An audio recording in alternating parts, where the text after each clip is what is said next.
વિસાવદરની વિધાનસભાની પેટા ચૂંટણીનો જંગ ખૂબ જ સરસ રીતે જામેલો જોવા મળી રહ્યો છે અને અહીં હવે એવું લાગી રહ્યું છે કે ફાઇટ છે એ આમ આદમી પાર્ટી અને ભારતીય જનતા પાર્ટી વચ્ચે સીધી ટક્કર હોય તેવું લાગી રહ્યું છે। અને બીજી બાજુ ચર્ચા એવી પણ છે કે જે ત્રીજો પક્ષ છે કોંગ્રેસ છે એ સાયલેન્ટ રોલમાં જ પ્રચાર પ્રસાર કરતી જોવા મળી રહી છે। આવું એટલા માટે કહેવું પડી રહ્યું છે કારણ કે જે કોંગ્રેસના ઉમેદવાર છે એ ઘર ઘર સુધી જઈ રહ્યા છે, ગામડે ગામડે ખૂંદી રહ્યા છે અને આ સાથે જ પ્રજાને પણ મળી રહ્યા છે। એટલા માટે જ તેઓ કોઈ પણ ડિજિટલ પ્રચારમાં વધારે નથી માની રહ્યા અને એટલા માટે જ તેઓ જાતે જનતાને મળી રહ્યા છે અને તેમની સાથે વાત કરી રહ્યા છે। જ્યારે બીજી બાજુ અહીં જે યુદ્ધ છે આમ આદમી પાર્ટી અને ભારતીય જનતા પાર્ટીની ખાસ જ્યારે વાત કરવામાં આવે તો ખૂબ જ રસપ્રદ રીતે જામેલો જોવા મળી રહ્યો છે। આરોપ પ્રત્યારોપની રાજનીતિની પણ શરૂઆત થઈ ગઈ હોય તેવું લાગી રહ્યું છે કારણ કે આમ આદમી પાર્ટી તરફથી ગોપાલ ઇટાલિયા મેદાનમાં છે અને ભારતીય જનતા પાર્ટી તરફથી કિરીટ પટેલ મેદાનમાં છે અને હવે જાહેર સભા જ્યારે પણ કરવામાં આવી રહી છે ત્યારે આડકતરી રીતે એકબીજા પર પ્રહારો કરવામાં આવી રહ્યા છે અને એ બધાની વચ્ચે એ ઘટનાક્રમ સર્જાયો જેની ચર્ચા અત્યારે ગુજરાતની રાજનીતિમાં પણ સૌથી વધારે થઈ રહી છે કે આશરે 300થી 500 વધુ કાર્યકર્તાઓ છે ભારતીય જનતા પાર્ટીના તેઓ આમ આદમી પાર્ટીમાં જોડાયા છે। એટલે આપ સમજી શકો છો કે આમ આદમી ભારતીય જનતા પાર્ટીમાં કઈ હદ સુધી જે નારાજગીનો દોર છે એ પણ શરૂ થઈ ગયો છે।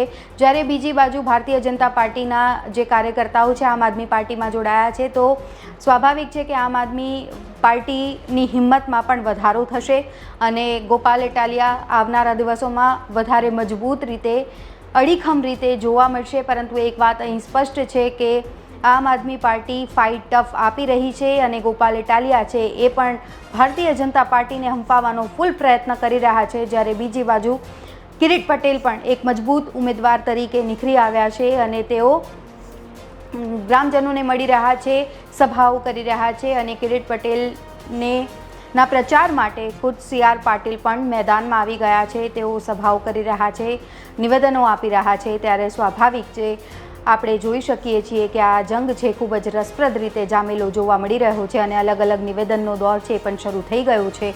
આમ આદમી પાર્ટીની ખાસ વાત કરવામાં આવે તો સુરતથી આખી ટીમ છે એ મેરેથોન જે આખી સભાઓ છે એ લાઇનઅપ કરવામાં વ્યસ્ત થઈ ગઈ છે, ફૂલ સપોર્ટ કરી રહી છે ગોપાલ ઇટાલિયાને। જ્યારે ભારતીય જનતા પાર્ટીમાં પણ કંઈક અલગ જ સ્થિતિ જોવા મળી રહી છે, દિગ્ગજ નેતાઓ છે એ પણ મેદાનમાં આવી ગયા છે। અને કોંગ્રેસની આપણે સ્થિતિની વાત કરીએ તો કોંગ્રેસમાં પણ ખાસ કરીને જે નીતિન રાણપરિયા છે એ પણ ખૂબ જ મહેનત કરી રહ્યા છે અને પ્રજા વચ્ચે જઈ રહ્યા છે। જોકે તેમની મહેનત છે એ સોશિયલ મીડિયા પૂરતી સીમિત નથી પરંતુ એ ખુદ જઈ રહ્યા છે। મહત્વનું છે છેલ્લા કેટલાય સમયથી ભેંસાણમાં ખાસ કરીને નીતિન રાણપરિયાને લોકો ઓળખે છે અને તેમના કામની પ્રશંસા પણ ખૂબ જ કરી રહ્યા છે। ત્યારે અહીં વિસાવદરની જનતા છે એ નિર્ણાયક ભૂમિકામાં જોવા મળશે કારણ કે આપણે હર હંમેશ જાણીએ છીએ કે વિસાવદરની જે જનતા છે એ પવનની વિરુદ્ધ દિશાએ ચાલવામાં ખૂબ જ માહિર છે અને કંઈક અલગ જ તે પોતાના મત છે એ દાખવે છે અને એટલા માટે જ અહીં વિસાવદરની જનતા છે એ ખાસ ભૂમિકામાં જોવા મળશે, નિર્ણાયક ભૂમિકામાં જોવા મળશે।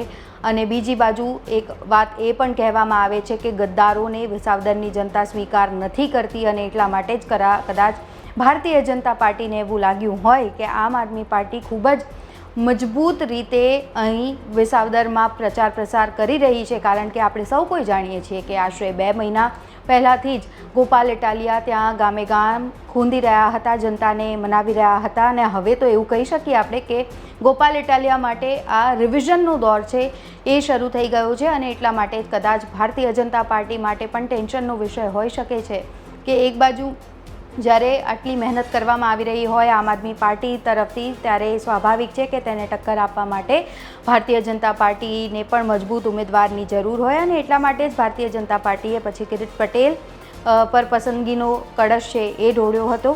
આ સાથે જ આ વખતેની ચૂંટણીનો જંગ એટલા માટે પણ રસપ્રદ રહ્યો કારણ કે જે નિવેદનબાજીનો દોર શરૂ થયો હતો, પેરિસ જેવા રસ્તાઓ બનાવવાની વાત થઈ હતી વિસાવદરની અને બીજી બાજુ આપણે વાત કરવામાં આવે તો ભૂપત ભાયાણી દ્વારા કહેવામાં આવ્યું હતું મંગલ અને ચંદ્રનો ઉલ્લેખ કરવામાં આવ્યો હતો જે ખૂબ જ હાસ્યાસ્પદ એમનું નિવેદન હતું એ સોશિયલ મીડિયા પર ગણવામાં આવ્યું હતું, પરંતુ તેની ચર્ચાઓ પણ અત્યારે પૂરજોશમાં ચાલી રહી છે. ગુજરાત તક પણ સતત મેરેથોન કવરેજ કરી રહ્યું છે વિસાવદર અને કડી પેટા ચૂંટણીનું. તો એવામાં જે જનતાના અભિપ્રાયો છે અમે આપના સુધી પણ પહોંચાડી રહ્યા છે. આ સાથે જ આપને શું લાગે છે વિસાવદર અને કડીની બેઠક પર હાલ શું સ્થિતિ છે? જો આપ અમને વિસાવદર કે પછી કડીથી જોઈ રહ્યા હો તો આપના અભિપ્રાયો પણ અમને કમેન્ટ બોક્સમાં જાણ કરી શકો છો. આપને શું લાગે છે, કોના વચ્ચે ફાઇટ ટફ નજર આવી રહી છે? અત્યારે આ રિપોર્ટમાં બસ આટલું જ. ગુજરાતના તમામ મહત્ત્વના સમાચાર જોવા માટે અને જાણવા માટે આપ જોડાયેલા રહો ગુજરાત તક સાથે. નમસ્કાર.